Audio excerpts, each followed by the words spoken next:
बिस्मिल्लाहिर्रहमानिर्रहीम। अस्सलामुअलैकुम। मैं हूँ खानम अंसार शहजादी। गौहर पब्लिशर्स में खुशामदीद। हमारा स्लोगन है redefining the geography of education through digital resources for conceptual learning. Dear teachers and students, हम Gauhar skill up series Urdu prep class पढ़ रहे हैं और आज हम इसके 3 इसबाक पढ़ेंगे, जिसमें हम सबसे पहले पढ़ेंगे दूसरों का ख्याल रखना, अच्छे काम और सेहत के हवाले से हम कौन कौन सी चीज़ें सीखेंगे। आज चलते हैं अपनी वीडियो की तरफ। अस्सलाम वालेकुम बच्चों, कैसे हो आप लोग? सब खैर खैरियत से हो? माशाल्लाह, अल्हम्दुलिल्लाह, मैं भी बिल्कुल ठीक ठाक हूँ। हमारी क्लास में बहुत सारे बच्चे हैं। कभी किसी बच्चे का मूड ख़राब हो सकता है, कोई खुश होता है, कोई किसी को बुखार हो सकता है, किसी की तबीयत ख़राब हो सकती है, तो हमें फिर सबका ख्याल रखना चाहिए ना। इसी तरह से जिस जगह पे हमें रहते हैं, अपने घर हो या स्कूल, वहाँ पर हमें दूसरों का ख्याल रखना चाहिए। ठीक है, तो हमें प्रॉपर तरीके से देखना चाहिए कि किसकी कोई ज़रूरत तो नहीं। अगर किसी की कोई भी ज़रूरत हो तो हमें, अगर हम पूरी कर सकते हो तो हमें पूरी करनी चाहिए। ठीक है, जैसे हमारी क्लास में बच्चे हैं, अगर किसी के पास कुछ खाने के लिए नहीं है तो हमें उसके साथ शेयर करना है। अगर किसी के पास पेंसिल नहीं, रेज़र नहीं, शॉर्पनर नहीं, तो हम उसके साथ वो भी शेयर करेंगे। इनफैक्ट अगर कोई बच्चा बोर हो रहा है तो हम उसको अपने साथ मिला लेंगे ताकि हम मिलकर खेल सकें। हमें अपने छोटों के साथ प्यार करना चाहिए, बड़ों का अदब करना चाहिए। जब भी आप कहीं भी जा रहे हों या क्लास में कोई टीचर और आ जाएं तो हमें खड़े होकर उनका इस्तकबाल करना चाहिए और सलाम में हमेशा पहल करनी चाहिए। तो आज का जो सबक है वो भी बहुत मज़े का है, बहुत दिलचस्प है। आप लोगों ने ये कहानी गौर से सुननी है और इस कहानी को गौर से सुनने के बाद मैं आपसे कुछ सवालात भी पूछूंगी। दूसरों का ख्याल रखना, गौर से सुनना है आपने। हमाद आज बहुत खुश था। वो अपनी अम्मी अब्बू और बहन भाइयों के साथ पार्क में सैर के लिए गया। इसने वहाँ एक माजूर बच्चे को देखा जो चल फिर नहीं सकता था, जैसे इस तस्वीर में आपको नज़र आ रहा है। वो बहुत उदास बैठा था। हमाद ने इस बच्चे को सलाम किया और इसके साथ खेलने को कहा। वेरी गुड, हमाद ने बहुत अच्छा काम किया। वो बच्चा ये बात सुनकर खुश हो गया। हमाद के अम्मी अब्बू ने भी इसे प्यार किया और उसे तोहफा भी दिया। उन्होंने बच्चे को बताया हमें अपनी खुशी में दूसरों का भी ख्याल रखना चाहिए। अम्मी अब्बू ने बहुत प्यारी बात की। हमें भी अपनी खुशियों में दूसरों को शामिल करना चाहिए ताकि हमारी खुशियों में इजाफा हो सके। जैसे हमाद ने एक बच्चे को जो चल फिर नहीं सकता था, खेल नहीं सकता था, उसकी मदद की और उसको खुश करने के लिए उसके साथ खेलना शुरू हो गया। तो आप लोग भी ऐसा एक एक्ट करना चाहोगे? ओके, अब हम 2 बच्चों को यहाँ पर बुलाएंगे, एक हमाद बनेगा और एक उसका दोस्त बनेगा। तो इस तरह से हम लोग क्लास में रोल प्ले के ज़रिए ये पूरी स्टोरी यहाँ पर क्रिएट करेंगे। डियर टीचर्स, इस पेज के लास्ट पे आप लोगों के लिए इंस्ट्रक्शंस दी गई हैं। बच्चों को ये कहानी दिलचस्प अंदाज में आप सुनाएं। बहुत ही आपने ड्रामेटिक अंदाज में इस कहानी को सुनाना है, क्योंकि स्टोरी टेलिंग जो है ये सबसे कदीम टीचिंग मैथडोलॉजी है। अगर हम इसमें अपनी तरफ से वेरिएशन ऐड करें, हम बच्चे का कंसेप्ट बहुत अच्छे तरीके से क्लियर कर सकते हैं। बच्चों से जमात में कहानी पर रोल प्ले करवाएं। रोल प्ले एक ऐसा टीचिंग मेथड है जिसके ज़रिए बच्चे रियल लाइफ में वो चीज़ें प्रैक्टिस कर रहे होते हैं जो कि वो पढ़ रहे होते हैं या सुन रहे होते हैं। जब बच्चे रोल प्ले करते हैं तो वो उसकी लाइफ का हिस्सा बन जाता है और वो उसको एक्ट भी वैसे ही करता है।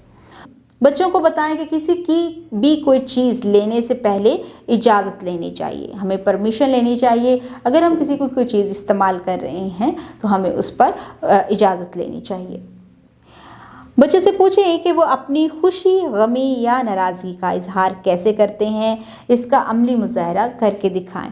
हम बहुत खुश होते हैं तो हम लोग क्या करते हैं? बदमाशियाँ करते हैं, लड़ाइयाँ करते हैं।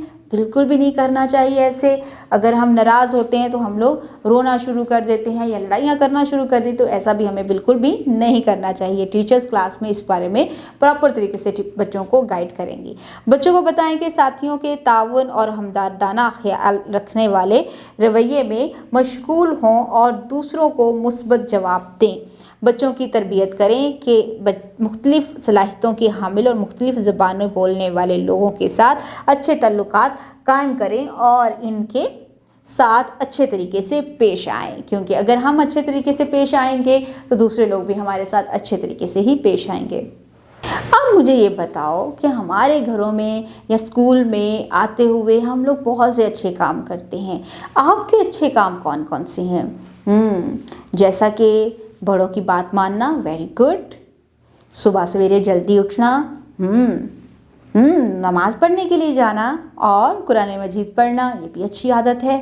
और कौन कौन से अच्छे काम करते हैं आप? वक्त पर खाना खाते हैं, वक्त पर सोते हैं, वक्त की पाबंदी करते हैं, ये भी बहुत अच्छी आदत है और ये बहुत अच्छा काम करते हैं आप। आज की हमारी इस नज़्म में भी हम इन्हीं अच्छे कामों का जिक्र करेंगे और आपने गौर से सुनना है, मैं बहुत अच्छी नज़्म सुनाने जा रही हूँ आपको। सुबह का उठ के पहला काम, बच्चों सबको करो सलाम। याद करो फिर अपने रब को, पैदा किया है जिसने सबको। अब तुम बाग की सैर को जाओ, उछलो कूदो धूम मचाओ। फिर घर आओ जल्दी जल्दी, अब स्कूल की हो तैयारी। बात ये तुम ना जाना भूल, वक्त पे है जाना स्कूल। वेरी गुड, आप लोगों ने बहुत गौर से सुना। इसमें से अच्छे काम कौन कौन से थे? सुबह सवेरे उठना और सबसे पहले बड़ों को सलाम करना। याद करो यानी अपने रब को याद करो, यानी नमाज पढ़ना, कुरान मजीद पढ़ना। फिर बाकी सैर को जाना, अच्छा काम था। फिर जल्दी जल्दी वापस आके वक्त की पाबंदी करते हुए स्कूल जाना। तो आज हमने बहुत सारी अच्छे कामों की तरतीब सीखी है कि हमें कौन कौन से अच्छे काम अपनी ज़िंदगी में करने चाहिए। हमें बड़ों का ख्याल रखना चाहिए, छोटों से प्यार करना चाहिए, हमें हमेशा सलाम में पहल करनी चाहिए, जल्दी सोएं, जल्दी उठें और अपने काम को वक्त पे करना बहुत अच्छे काम हैं। डियर टीचर्स, इस पेज के लास्ट पे आप लोगों के लिए इंस्ट्रक्शंस दी गई हैं। बच्चों को मुख्तलिफ काम करने और खुश असलूबी से खेलने में मदद करें। बच्चों को बताएं कि हमें एक दूसरे के साथ मिलजुल कर किस तरह से खेल कूद में हिस्सा लेना है। बच्चों को बताएं कि हमें मिलजुल कर खेलना चाहिए। बच्चों को बताएं कि इन्हें अपने से बड़े उस्ताद और ख़ानदान के अफराद से इज़्ज़त एहतराम से पेश आना चाहिए। बच्चों से पूछें कि वो अपने साथियों और बड़ों के साथ किस तरह बातचीत करते हैं। बच्चों को बताएं कि अगर आपका दोस्त या हम जमात आपसे अच्छा सलूक करे या बुरा, तो आपको इसके जवाब में अच्छा रवैया ही अख्तियार करना चाहिए। यही बेहतरीन तरीका है इस माशरे में रहने का। अगर कोई आपके साथ बुरा सलूक करता है तो आप उसका जवाब अच्छे तरीके से देंगे तो वो भी बुरा सलूक करना ख़त्म कर देगा। अच्छा बच्चों, मुझे ये बताओ, आप सुबह से लेकर शाम तक क्या क्या काम करते हो? आपके रोज़ाना के मामूलात क्या हैं? सुबह सवेरे उठते हैं, उसके बाद मुँह हाथ धोते हैं, वज़ू करते हैं, ब्रश करते हैं और नमाज़ पढ़ते हैं। उसके बाद हम क्या करते हैं? हम बाहर सैर के लिए जाते हैं, वापस आकर नाश्ता करते हैं, फिर स्कूल के लिए रेडी होते हैं और स्कूल वक्त पर पहुंच जाते हैं। ये हमारे मामूलात हैं स्कूल तक के लिए। उसके बाद फिर हम स्कूल में आके पढ़ते हैं, ब्रेक के वक्त हम लोग खेलते हैं, हम लोग खाना खाते हैं, बातें करते हैं, बहुत खेल कूद करते हैं और बहुत कुछ नया सीखते हैं। इसके बाद छुट्टी हो जाती है, हम घर जाते हैं, यूनिफॉर्म चेंज करते हैं, दोपहर का खाना खाते हैं, अपना होमवर्क करते हैं, शाम को थोड़ा सा टीवी देखते हैं, थोड़ा सा खेलते हैं और फिर शाम को कहानी सुनकर सो जाते हैं। यही आपकी रूटीन है ना? तो ये बहुत अच्छी रूटीन है, बहुत हेल्दी रूटीन है। यहाँ पर हमारी किताब पर भी कुछ मामूलात हमारे दिए गए हैं जो कि सेहतमंद हैं, जिससे हमारी सेहत अच्छी होती है। तुलुए आफ्ताब से पहले जागना, यानी जब सूरज निकल आए उससे पहले जागना है, सूरज निकलने के बाद नहीं जागना। जो लोग सूरज निकलने से पहले जागते हैं वो बच्चे सेहतमंद होते हैं। मुंह हाथ धोना, हमें हमेशा हाथ मुंह धो के साफ सुथरे रहना चाहिए, और हम लोगों ने हाथ धोने का तरीका भी सीख रखा है ना। हमें मुंह हाथ धोना चाहिए, दांत ब्रश करने चाहिए, दांत साफ करने चाहिए। दिन में कितनी मर्तबा? 2 मर्तबा, एक सुबह उठकर और एक रात को सोने से पहले। नमाज पढ़नी चाहिए, हमें दिन में 5 नमाज़ें पढ़नी चाहिए। आप लोग अपने अब्बू के साथ नमाज़ पढ़ने के लिए जा सकते हैं, और सारी लड़कियां अपनी अम्मी के साथ घर में नमाज़ पढ़ सकती हैं। बालों को संवारना, यहाँ ये तो हम लोग क्लास में भी एक्टिविटी करते हैं ना। जब हमारे बाल ख़राब हो जाते हैं तो हम अपने बालों को संवार लेते हैं। सुबह सवेरे जब आप तैयार हो रहे होते हैं स्कूल के लिए, तो हमें अपने बालों को साफ सुथरा कंघी करके और तैयार होकर स्कूल आना है। और नाश्ता करना, कोई भी बच्चा बगैर नाश्ते के स्कूल ना आया करे। नाश्ता करना बहुत ज़रूरी होता है, क्योंकि आपने जो नाश्ता किया होता है उस नाश्ते की बेस पे आपने पूरा दिन काम करना होता है। अगर हम सुबह नाश्ते ही नहीं करेंगे तो हम जल्दी थक जाएंगे, कमज़ोर हो जाएंगे, और हम लोग अपना काम अच्छे तरीके से नहीं कर सकते। तो इसलिए हमें अपने दिन के जो सेहतमंदाना मामूलात हैं उसमें शामिल करने हैं ये सारे काम। सुबह उठना है सूरज से पहले, मुँह हाथ धोना है, दांत साफ करने हैं, नमाज पढ़नी है, तैयार होना है प्यारा सा, और बाल संवारने हैं, और इसके साथ हमें अच्छा सा नाश्ता करना है। नाश्ते में हम लोगों ने सेहतमंद चीज़ें खानी हैं।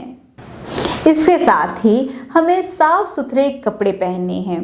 महंगे कपड़े पहनना ज़रूरी नहीं, लेकिन साफ सुथरे कपड़े पहनना बहुत ज़रूरी है। जैसे कि आप बहुत प्यारे लगते हो जब साफ सुथरे यूनिफॉर्म में आते हो। स्कूल जाना बहुत अच्छा काम है, हमें वक्त की पाबंदी करनी चाहिए। स्कूल जाते हुए हमें अपने बैग में तमाम तर चीज़ों को अच्छे तरीके से रखना चाहिए, ताकि हमें स्कूल में आके किसी किस्म की प्रॉब्लम ना हो। मैदान में खेलना, जिस तरह से हम अपने मैदान में ब्रेक के वक्त खेलते हैं, वो खेलना बहुत सेहतमंद एक्टिविटी है, हमें बहुत सेहत मिलती है इससे। और जब हम मैदान में खेल रहे होते हैं तो हमें मिलजुल कर खेलना चाहिए। पढ़ना हमें बहुत गौर से तवज्जो से पढ़ना चाहिए। जितना भी वक्त पढ़े उसको प्रॉपर तरीके से पढ़ना चाहिए। इधर उधर के ख्यालात, इधर उधर की बातें और इधर उधर की चीज़ों पर गौर नहीं करना चाहिए, बल्कि जो हमारा सबक हो उसे गौर से पढ़ना चाहिए। घर के काम, हमें घर के कामों में भी अपनी अम्मी अब्बू की मदद करनी चाहिए। आप छोटे छोटे हो ना, तो हम छोटे छोटे कामों में अपनी अम्मी अब्बू की मदद कर सकते हैं। जैसा कि हम सुबह जब उठें तो अपनी अम्मी को सलाम करें, और उसके बाद हम पूछें कि हम आपकी क्या मदद कर सकते हैं। कोई भी छोटे छोटे काम, जैसा कि बर्तन उठाना, बर्तनों को उसकी जगह पे रखना। जब भी मामा आपको कोई भी खाने की चीज़ से, तो उसके ऊपर मामा को शुक्रिया अदा किया करो, और उसके बाद खाना खाने के बाद बर्तनों को उस जगह पे रख दें जहाँ पर मामा ने कहा है गंदे बर्तन रखने हैं। अपने यूनिफॉर्म को उसकी जगह पे लटकाएं, बैग को उस जगह पर रखें जिस जगह पर आपकी अम्मी ने जगह बनाई है कि वहाँ पर बैग रखने चाहिए। हमेशा अपने जूते, अपनी जुराबें, अपने बैग की हिफाजत अपने घर में भी खुद करनी है। जिस जगह पर आपको सुबह सवेरे जल्दी से अपनी चीज़ें मिल सकती हैं, वहाँ पर आप अपनी चीज़ों को रखा करें, ताकि आप आसानी से अपनी अम्मी को तंग किए बगैर चीज़ों को ढूंढ सकें और वक्त पर स्कूल जा सकें। और वक्त पर सोना, बहुत से बच्चे हैं मामा को तंग करते हैं ना कि हमने सोना नहीं है, अभी टीवी देखना है, गेम्स खेलनी है, कार्टून देखने हैं। लेकिन अगर आप रात को जल्दी सोएंगे तो सुबह सूरज से पहले उठेंगे और फिर हम नमाज भी पढ़ सकते हैं, हम अल्लाह की इबादत भी कर सकते हैं, हम एक्टिव भी होंगे। अगर हमारी रात को नींद पूरी नहीं होगी तो हम सारा दिन सोते रहेंगे। तो इस तरह से हमारी बहुत सी चीज़ें जो हैं वो मिस हो जाएंगी, हम खेल भी नहीं सकेंगे, हम पढ़ाई भी नहीं कर सकेंगे और हम सेहतमंद भी नहीं रहेंगे। तो हमारी सेहतमंद रूटीन में, हमारे दिन के मामूलात में सेहत बख्श जो एक्टिविटीज़ हैं उनकी लिस्ट यहाँ पर मौजूद है। हमें साफ़ सुथरे कपड़े पहनने चाहिए, स्कूल जाना चाहिए, मैदान में खेलना, पढ़ना, घर के काम करना और वक्त पे सोना। डियर टीचर्स, इस पेज के लास्ट पे आप लोगों के लिए इंस्ट्रक्शंस दी गई हैं। तस्वीर का मुआयना करके वजाहत करने के लिए कहें। रोज़मर्रा की सेहतमंद आदत की अहमियत बताएं। रोज़मर्रा ज़िंदगी में इन आदत को पर अमल करने के लिए कहें। इन लोगों के बारे में बताएं जो सेहत की ज़रूरियात का ख्याल रखते हैं। बच्चों से कहें कि अपनी ज़रूरियात जैसे भूख, प्यास और बैतुल ख़ला जाने के लिए अपनी ख्वाहिशात का खुलकर इजहार करें। बच्चों को बताएं कि मैदान में खेलते हुए अगर किसी को आपकी वजह से चोट लग जाए तो इससे माजरत कर लेनी चाहिए। बच्चों से पूछें कि अपनी सेहत का ख्याल कैसे रखते हैं। इस तरह से आप बच्चों को सोशल इमोशनली स्ट्रॉन्ग कर रहे हैं। बच्चों को बता रहे हैं कि अपनी जितनी भी फीलिंग्स हैं, जैसे अगर किसी बच्चे को भूख लगी है, प्यास लगी है, वॉशरूम जाना है, तो बच्चे को ये एक अलाउ करें कि वो क्लास में खुलकर आपसे इस बारे में बात कर सके, ताकि बच्चे आसान तरीके से बहुत ही फ्रेंडली इन्वायरमेंट में बहुत कुछ लर्न कर सकें। उम्मीद करती हूँ आपने इस वीडियो से बहुत कुछ सीखा होगा। मज़ीद सीखने और जानने के लिए हमारे साथ रहिएगा। मिलते हैं अगली वीडियो में, तब तक अपना बहुत सारा ख्याल रखिएगा। खुदा हाफिज़।